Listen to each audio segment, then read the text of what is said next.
नमस्कार। आज हम एक काफी दिलचस्प स्रोत से जुड़े विचारों पर बात कर रहे हैं।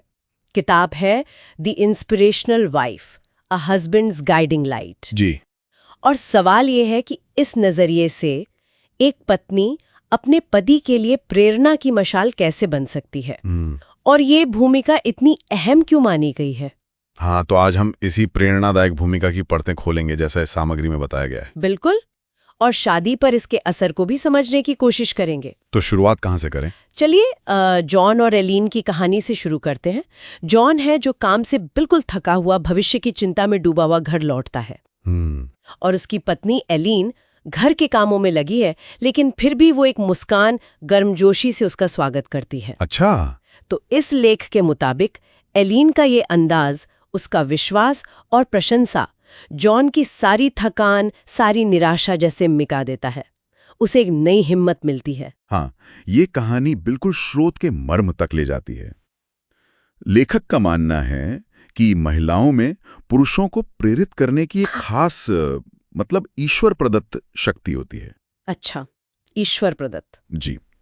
ये शक्ति पुरुषों को ऊंचाइयों तक भी ले जा सकती है और नीचे भी गिरा सकती है। तो मतलब ये सिर्फ एक अच्छी साथी या घर संभालने वाली होने से भी बढ़कर है? हाँ, उससे कई ज्यादा गहरी बात बताई गई है। प्रेरणा बनना। प्रेरणा बनना, ये पत्नी का सबसे जरूरी काम बताया गया है। ये तो काफी बड़ी बात है। बिल्कुल। तो फिर सवाल उठा है, ये प्रेरणा दी कैसे जाए? एलीन वाला उदाहरण तो है ही विश्वास और प्रशंसा दिखाना। हाँ, वो एक तरीका है, मतलब पति की काबिलियत पर पूरा भरोसा जताना, भले ही मन में कभी कोई शक आ जाए। जी हाँ, स्रोत तो यही कहता है, उसे ये महसूस कराना कि वो खास है, कम से कम उसके लिए, मतलब अपनी पत्नी के लिए। और तरीके? विश्वास के अलावा स्रोत कई और चीजें भी बताता है, जैसे जरूरत के वक्त सही आराम और हौसला देना। आराम और हौसला। हाँ, सहानुभूति दिखाना, मतलब उसके दर्द को समझना, पर दया नहीं दिखाना, उसे बेचारा नहीं समझना। अच्छा, ये एक बारीक फर्क है, सहानुभूति, दया नहीं। बिल्कुल। और कभी कभी बड़ी चतुराई से पति के अहम, मतलब उसके आत्मसम्मान को जगाना पड़ता है, ताकि वो मुश्किलों का सामना कर सकें। हाँ, और कभी कभी शायद सबसे अच्छा योगदान होता है चुप रहना, ये जानना कि कब बोलना है और कब नहीं। ये भी जरूरी है। और सराहना, पति की कोशिशों को मानना। हाँ, सराहना की अहमियत पर भी बहुत जोर है, उसे महत्व देना। स्रोत में एक उदाहरण भी था शायद, तारीफ न करने का नुकसान। जी, एक पति ने पत्नी की गैर मौजूदगी में घर खरीदा था। हाँ। लेकिन पत्नी की जो प्रतिक्रिया थी वो काफी नकारात्मक थी, और उससे उनके रिश्ते में गहरी दरार आ गई। तो मतलब तारीफ की कमी वाकई नुकसानदेह हो सकती है। बिल्कुल। और इसमें एक संतुलन साधने की भी बात है। संतुलन? कैसा संतुलन? सामग्री ये सुझाव देती है कि पत्नी को पति से आगे निकलने की कोशिश नहीं करनी चाहिए, खासकर अगर वो बौद्धिक तौर पर ज्यादा तेज हो। अच्छा, ये तो थोड़ी अलग बात है। हाँ, मतलब थोड़ा चंचल, जिंदा दिल रहना, कभी कभी उसे अंदाजा लगाने देना, छोटी छोटी तारीफें करना, ये सब रिश्ते में ताजगी भरता है। और एक और अहम बात, माँ बनने से बचना। हाँ, पति की माँ की तरह देखभाल नहीं करनी, लेकिन हाँ, तकलीफ में भावनात्मक सहारा देना अलग बात है। और वो जो एक धारणा है कि औरतें मर्दों से ज्यादा दर्द सह सकती हैं, स्रोत उसे बिल्कुल खारिज करता है। अच्छा, तो ये तो हुई प्रेरणा देने वाली बातें, लेकिन वो कौन से व्यवहार हैं जिनसे बचना चाहिए, जो विनाशकारी हो सकते हैं? हाँ, उस पर भी बात हुई है। सबसे पहले जिक्र आता है नैगिंग का, मतलब लगातार किचकिच करना। किचकिच करना? स्रोत इसे बेवफाई जितना ही विनाशकारी मानता है। क्या बेवफाई जितना? ये तो बहुत सख्त बात है। जी, और दिलचस्प बात यह है कि ये अक्सर प्यार से ही शुरू होता है, पति को सुधारने की इच्छा से। लेकिन नतीजा उल्टा होता है। बिल्कुल। पति का आत्मसम्मान खत्म हो जाता है।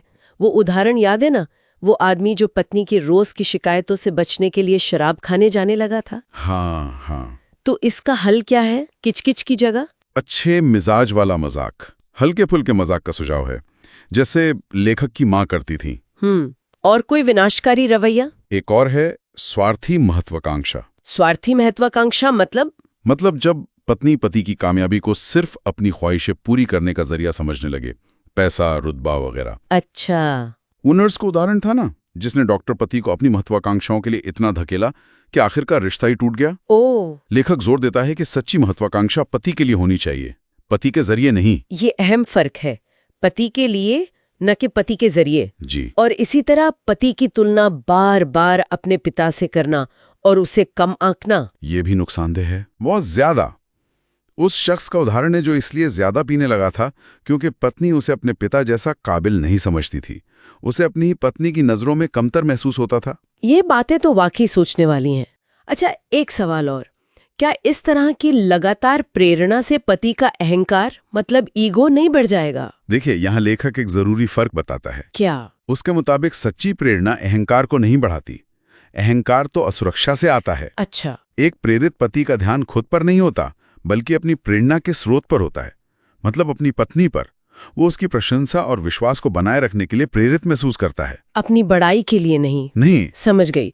तो कुल मिलाकर इस स्रोत का निचोड़ ये है कि पत्नी की अपने पति को प्रेरित करने की जो क्षमता है वो शादी की कामयाबी की चाबी है। जी, एक शक्तिशाली गुण है जिसकी पुरुषों को गहरी जरूरत महसूस होती है। ये सिर्फ अच्छा बर्ताव नहीं, बल्कि रिश्ते की बुनियाद है। बिल्कुल।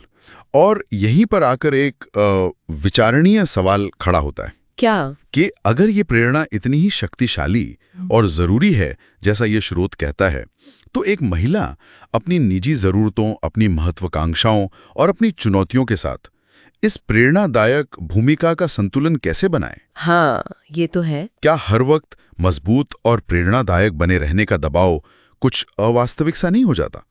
ये वाकई सोचने वाली बात है।